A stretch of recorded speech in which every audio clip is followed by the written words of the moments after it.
Hi friends, welcome back. तो देखते हैं why there won't be a direct train to Kashmir from Delhi. पहले तो बोल रहे थे है डायरेक्ट हो रही है, तो क्या हुआ? तक मैंने देखा था वंदे भारत की ट्रायल हुई थी हाँ, फ्रॉम दिल्ली टू श्रीनगर। अब ये कश्मीर की अच्छा बात करें, I don't Kashmir. Nowhere in Kashmir, मगर ओह, श्रीनगर और दिल्ली की श्रीनगर तो थी, हाँ। मेरे वो ख्याल से ध्यान ही नहीं शुरू दिया। ट्रायल मैंने देखी हाँ, थी। हमने देखी थी। दिल्ली से कश्मीर सीधी ट्रेन क्यों नहीं होगी? होती तो बहुत बढ़िया होता। सीधी, आई डोंट नो सीधी का मतलब क्या है। चलो वीडियो शुरू करते हैं। वीडियो शुरू करने से पहले अगर आप चैनल पर नए हो और आपने अभी तक सब्सक्राइब नहीं किया तो जल्दी से पहले सब्सक्राइब के बटन और बेल आइकन को क्लिक कर लो ताकि आपको हमारे सारे न्यू वीडियोस के नोटिफिकेशन मिल जाए जैसे हम अपलोड करें। अगर आपको वीडियो पसंद आता है प्लीज लाइक एंड शेयर। चलिए शुरू करते हैं। और दूसरे दो चैनल्स उनको भी सब्सक्राइब कर लेना, लिंक है डिस्क्रिप्शन बॉक्स में, वहाँ पे भी आपके रिक्वेस्टेड वीडियोस आ रहे हैं। देश के इतिहास में रेलवे प्रोजेक्ट्स की अगर हम बात करें तो कॉम्प्लिकेटेड प्रोजेक्ट्स की कमी नहीं है। अपने कई सारे डिफिकल्ट घाट प्रोजेक्ट्स बनाए, हमने पम्बम जैसे ब्रिजेस बनाए, लेकिन इसमें भी अगर कोई लेटेस्ट और एक कॉम्प्लिकेटेड प्रोजेक्ट शामिल हो रहा है तो वो है Udhampur Srinagar Baramulla new rail line project, जहाँ पर चेनाब जैसे दुनिया के सबसे ऊंचे रेलवे ब्रिजेस है, अंजनी खड़ जैसे देश के पहले केबल स्टेड रेलवे ब्रिजेस है, और इसकी वजह से ये एक इंजीनियरिंग मावल है। बोला जा रहा था कि जब ये प्रोजेक्ट खुलेगा तो श्रीनगर जैसे इलाकों से इंटीरियर कश्मीर वैली से देश की कनेक्टिविटी स्ट्रॉन्ग हो जाएगी। लोग डायरेक्टली ट्रैवल कर पाएंगे श्रीनगर और कश्मीर वैली से सीधे देश के किसी भी हिस्से के अंदर। और रिसेंटली सरकार ने ये लाइन पूरी करके इसके ऊपर टेस्टिंग भी शुरू की। कई ट्रेन हमें दौड़ते हुए नजर आए, इनफैक्ट लेटेस्ट हमें एक वंदे भारत भी दौड़ते हुए नजर आई, और इसलिए लोग इंतजार कर रहे हैं कि कब उन्हें देश के किसी दूसरे शहर से सीधे श्रीनगर जाने का चांस मिलेगा। लेकिन ये चीज होने नहीं वाली, क्योंकि रेलवेज करने ये वाला है कि कोई भी डायरेक्ट ट्रेन श्रीनगर तक नहीं चलेगी दूसरे शहर से, और आपको कटरा तक आना पड़ेगा किसी दूसरे ट्रेन से, जहाँ पर आप ट्रेन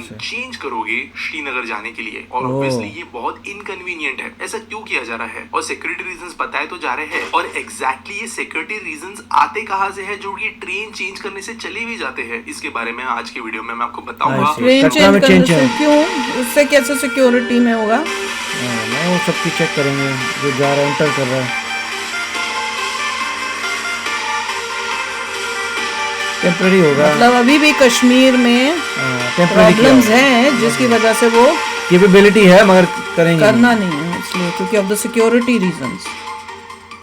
मुझे लगा था शायद बनाने में प्रॉब्लम हो रही है। हमारे देश का नॉर्दर्न मोस्ट भाग है, कश्मीर वैली है, ये हमेशा से सेंसिटिव रहा है। इनफैक्ट बहुत ज्यादा नॉर्मलाइजेशन होने के बावजूद हमें ये देखने मिला है कि हर कुछ दिन में कोई ना कोई इंसिडेंट्स होते ही रहते हैं सिक्योरिटी रिलेटेड हमारे इन रीजन्स के अंदर। आपने देखा होगा आर्मी यहाँ पर तैनात होती है, 370 हटाने के बाद में थोड़ा कामनेस तो आया है, लेकिन कभी कभी चीजें रैंप अप करती है। इसकी वजह से कोई भी जब सरकारी प्रोजेक्ट इस इलाके में बनता है तो वो टारगेट पे होता है एंटी नेशनल एलिमेंट्स के। इनफैक्ट चेनाब ब्रिज, अंजनी खड़ जैसे जो पुल है, इनको बनाया गया है कुछ एक्सप्लोसिव सहन करने लायक, क्योंकि सरकार भी जानती थी कि ये टारगेट पे रहने वाले इंफ्रा प्रोजेक्ट्स होंगे, और इसीलिए जो भी ट्रेन और पैसेंजर्स वैली में जाएंगे वो प्रॉपर हो, नॉर्मल सिटीजन्स हो, और उस भीड़ के अंदर कोई भी टेढ़े दिमाग वाले व्यक्ति अंदर ना चले जाए या कोई सामान ना भेज दे, ये चेक करना जरूरी है। दिक्कत ये आती है कि अगर आप ट्रेन को डायरेक्टली चलाते हो तो उसको ठीक से चेक नहीं किया जा सकता। इसको एक एग्जांपल के साथ में समझाता हूँ। गैंग्स ऑफ वासेपुर पिक्चर आपने देखी है, वहां पे आपने देखा होगा फैसल जो है वो ट्रेन में स्क्रू ड्राइवर से पैनल्स वगैरह खोल के जो है छुपाता है सामान और फिर बाद में निकाल लेता है। मान के चलिए कोई टेढ़े दिमाग वाला व्यक्ति मुंबई, दिल्ली, किसी और शहर से ट्रेन में एंटर करता है। आप समझते ही होंगे कि देश के रेलवे स्टेशन, स्पेशली छोटे रेलवे स्टेशन पे सिक्योरिटी कौन से लेवल पे होती है। अब न्यूक्लियर बॉम्ब लेके भी जा सकते हो, कोई वहां पे कुछ चेक नहीं करेगा, और आकर ट्रेन में कहीं छुपा देता है, कहीं ऐसे जगह पे लगा देता है, रख देता है जहाँ पर नॉर्मली आप उसे ऑब्जर्व भी नहीं कर पाओगे। और ये ट्रेन पहुंचती है धीरे धीरे कटरा तक, और फिर वैली में उसके आगे डायरेक्टली बढ़ जाती है। और तभी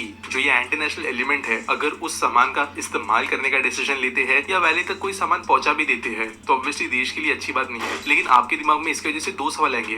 पहली बात ये, तो फिर ट्रेन चेक कर लो ना कटरा में, और दूसरी बात ये कि ट्रेन अगर आप चेंज कर रहे हो कटरा में तो ऐसे तो हो सकता है कि जो पर्सन गलत इंटेंशन के साथ में आया है वो सेम हरकत कटरा से लेके आगे वाले सेक्शन में भी करे। तो यहाँ पर थोड़े न्यूएंसेस को समझते हैं। देखो पैसेंजर जो है ना, ये एक सेंसिटिव कार्गो है। आपको ये बात पता होगी कि मालगाड़ी को जो है 8-10 घंटे जो है रुका दिया जाता है साइडिंग्स पे, ताकि पैसेंजर ट्रेन को प्रायोरिटी मिल सके, क्योंकि वहां पर कोई कंप्लेंट नहीं कर सकता, किसी को वहां पे खाने पीने की जरूरत नहीं है, वहां पर कोई बीमार नहीं पड़ेगा, वहां पे किसी को कहीं टाइम पे नहीं पहुंचना है, एटलीस्ट एग्जैक्ट टाइम पे नहीं पहुंचना है। और इसकी वजह से कार्गो को जो है काफी हद तक टाइम इनसेंसिटिव हम कह सकते हैं। लेकिन पैसेंजर्स के साथ ऐसा नहीं है। 1 से 2 घंटे का डिले भी बहुत बड़ा इनकन्वीनियंस होता है। इनफैक्ट अगर 3 घंटे से ज्यादा बंदा कोई ट्रेन रुक गया किसी स्टेशन पे, थोड़ा बहुत बवाल होना शुरू हो जाता है। इतना लोग पेशेंस जो है कहाँ अलग-अलग होती है लोगों चीजों में के बैठ के जरिए टाइम, अपना विरोध प्रकट बच्चों करना के शुरू साथ करते होते हैं, सब होते और तंग एक होते ट्रेन हैं। को प्रॉपर्ली सिक्योरिटी स्क्रीन करने के लिए बहुत समय की जरूरत पड़ती है। मान के चलो कि कोई ट्रेन पूरे इंडिया में ट्रैवल करने के बाद आती है कटरा में, तो यहाँ पर आर्म फोर्सेस का इलाका शुरू हो जाता है तुरंत जम्मू के हमने पास। देखा था ना, इस वजह से पुलिस आर्मी की एकदम सुनने देगी थी रिस्पॉन्सिबिलिटी सब रहेगी आर्मी ट्रेन को के। चेक करने के लिए। अब जो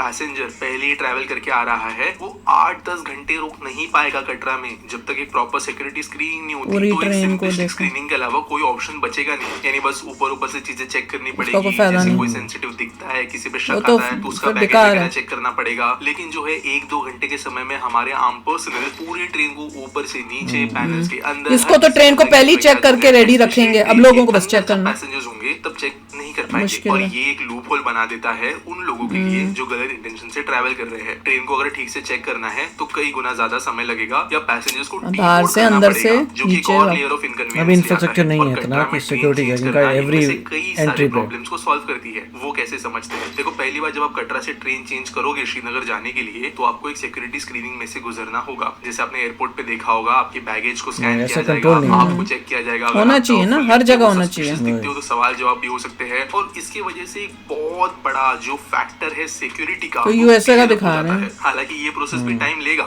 जहाँ पर हो सकता है घंटे भर का समय आपको लगे, लेकिन ये आर्म फोर्सेस के लिए काफी बड़ा हेडेक कम कर सकता है। अब बात करें ट्रेन की, अगर ट्रेन में कोई चीज छुपाई जा रही है लगेज में नहीं, तो कैसे? देखो, जो ट्रेन फिर वैली में होगी वो वैली से बाहर नहीं जाएगी, और वैली के अंदर आर्म फोर्सेस का कंट्रोल बहुत ज्यादा है। इनफैक्ट ये जो पूरी लाइन है, यहाँ पर आर्मी का डिसीजन सबसे ज्यादा प्रायोरिटी पे होता है। ट्रेन जो है जब भी रात को कार शेड में जाएगी, मेंटेनेंस डिपोज में जाएगी, या इनफैक्ट पूरा क्लीनिंग के लिए check हो जाए। रुकेगी भी रात भर कहीं पे, तो उस टाइम के दौरान जो सिर्फ वैली में चलने वाली ट्रेन है, जो सिर्फ 8 से 10 घंटे की रूट पे चलेगी, उनको बहुत अच्छे से स्क्रीन किया जा सकता है, क्योंकि वहां पे उनका रेस्टिंग स्पॉट भी है। ट्रेन के नीचे, ऊपर, वही। सेंसिटिव जगहों पे, सीट्स के नीचे चेकिंग अच्छे से हो सकती है। और इसलिए जो ट्रेन का सैनिटाइजेशन है, सिक्योरिटी सैनिटाइजेशन, वो सिर्फ और सिर्फ कटरा से लेकर बारामुल्ला तक के सेक्शन वाली ट्रेन के लिए अच्छे से किया जा सकेगा, और पैसेंजर्स को कटरा में उतार के उनकी सिक्योरिटी स्क्रीनिंग की जा सकेगी, और इसकी वजह से एक बहुत बड़ा हेडेक कम होता है। हालांकि पैसेंजर्स के लिए इनकन्वीनियंट है, कटरा में उतरो, अपना टाइम जो है वो स्पेंड करो, टिकट्स अलग अलग बुक करो आगे के सफर के लिए, ये बड़ा इनकन्वीनियंस हो सकता है, लेकिन ये देश के लिए जरूरी है। अगर फ्यूचर में हमें ये देखने को मिलता है कि चीजें सुधर रही है,